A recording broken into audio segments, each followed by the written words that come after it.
Hi, I'm Varnaz and welcome to Low Carb Keto Recipes and Having Fun.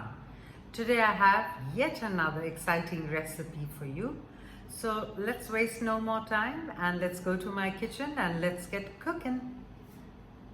And add 2 cups of almond milk. To this now we are going to add almond butter and you put in half a cup of almond butter to it. Now we are going to add 1/3 of a cup of a sweetener. See that it's powdered. You can adjust the amount. 1/4 of a teaspoon of xanthan gum and 2 teaspoons of vanilla extract. Give this all a good mix and now we're going to put it into the microwave just to see that the almond butter melts. Don't make it piping hot, just enough to melt the almond butter.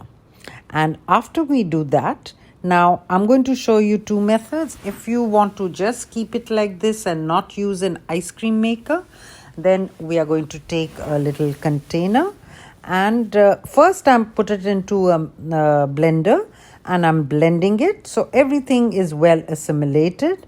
And then you take a container that you want to put the ice cream in and pour it into that container and put it into the freezer for a few hours and you have yummalicious dairy-free ice cream, which is also egg-free.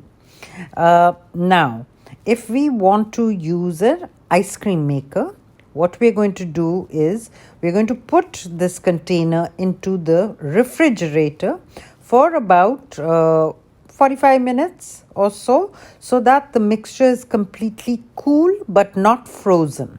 And then, of course, according to the instructions of your ice cream maker, we are going to pour in the mixture. And the idea is to fluff it up so you get a really creamy consistency.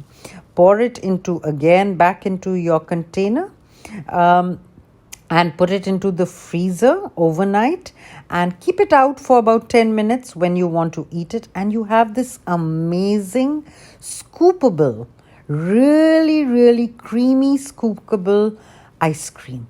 And you can add chocolate chips to it or whatever else you like. Thanks for watching. Bye then.